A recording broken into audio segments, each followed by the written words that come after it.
Assalamualaikum warahmatullahi wabarakatuh. Perkenalkan, nama saya Haidir. Kali ini saya akan menjawab tugas 1 Sistem Informasi Geografis. Pertama, jelaskan 4 pengertian SIG menurut para ahli. Menurut Marble, SIG merupakan sistem penanganan data keuangan. Menurut Esri, GIS sebagai suatu kumpulan yang terorganisasi dari perangkat keras komputer, perangkat lunak, data geografi, dan personil yang dirancang secara efisien untuk memperoleh, menyimpan, mengupdate, memanipulasi, menganalisis, dan menampilkan semua bentuk informasi yang bereferensi geografi.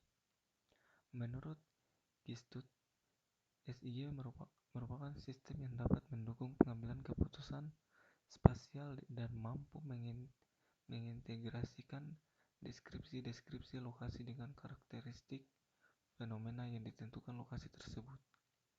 Menurut Bernhardsen, SIG sebagai sistem komputer yang digunakan untuk memanipulasi data geografis.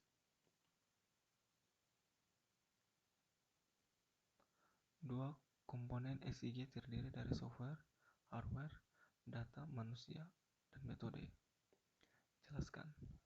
Pertama, software atau perangkat lunak digunakan untuk melakukan proses penyimpanan, menganalisis, memvisualisasikan data baik data spasial maupun non-spasial.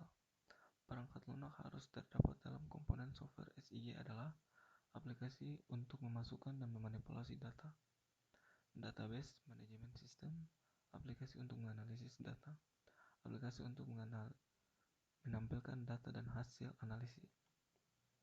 Perangkat keras atau hardware. Perangkat keras SIG adalah perangkat fisik yang merupakan bagian dari sistem komputer yang mendukung analisis, geografi, dan pemetaan.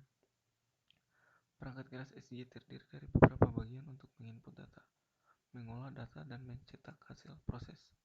Hardware berdasarkan proses yang terdiri dari input data, mouse, digitizer, scanner, keyboard, data, hard disk, prosesor RAM, VGA card, data output, plotter, printer, scanning, atau monitor. Data. Pada prinsipnya data terbagi atas dua, yaitu data spasial dan data non-spasial. Data spasial adalah gambaran nyata suatu wilayah yang terdapat di permukaan bumi. Data non-spasial adalah data berbentuk tabel di mana tabel tersebut berisi informasi yang dimiliki oleh objek dalam data spasial. Manusia merupakan inti elemen dari SIG karena manusia adalah perencana dan pengguna dari SIG. Metode-metode layer atau overlayer yang digunakan dalam SIG akan berbeda untuk setiap permasalahan. SIG yang baik tergantung pada aspek desain dan aspek realnya. Yang ketiga, jelaskan dengan singkat apa yang dimaksud dengan metode layers. Metode layers atau overlayer yang digunakan dalam SIG akan berbeda untuk setiap permasalahan. SIG yang baik tergantung pada aspek desain dan aspek realnya. Yang keempat, jelaskan subsistem dalam SIG. Subsistem SIG terdiri dari yang pertama, data input. Data input berfungsi untuk mengumpulkan, mempersiapkan, dan menyimpan data spesial dan atributnya dari berbagai sumber.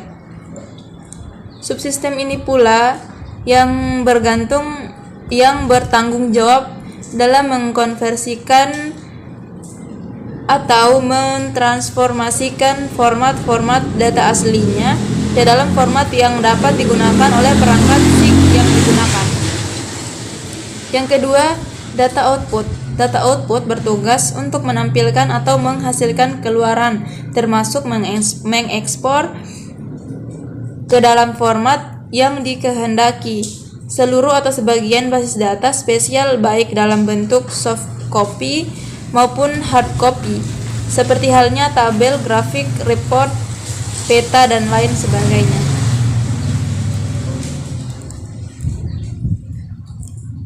Yang ketiga, data manajemen. Data manajemen dapat mengorganisasikan baik data spesial maupun tabel-tabel atribut terkait ke dalam sebuah sistem basis data sehingga mudah digunakan kembali atau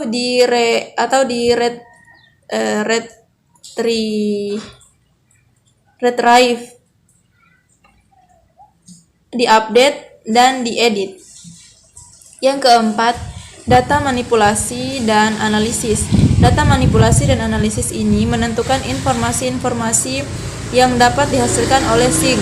Selain itu, subsistem ini juga melakukan manipulasi dan pemodelan data untuk menghasilkan informasi yang diharapkan sesuai kebutuhan, misalnya peta tematik.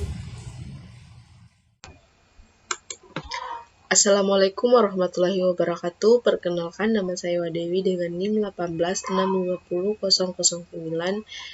Di sini saya langsung saja akan menjelaskan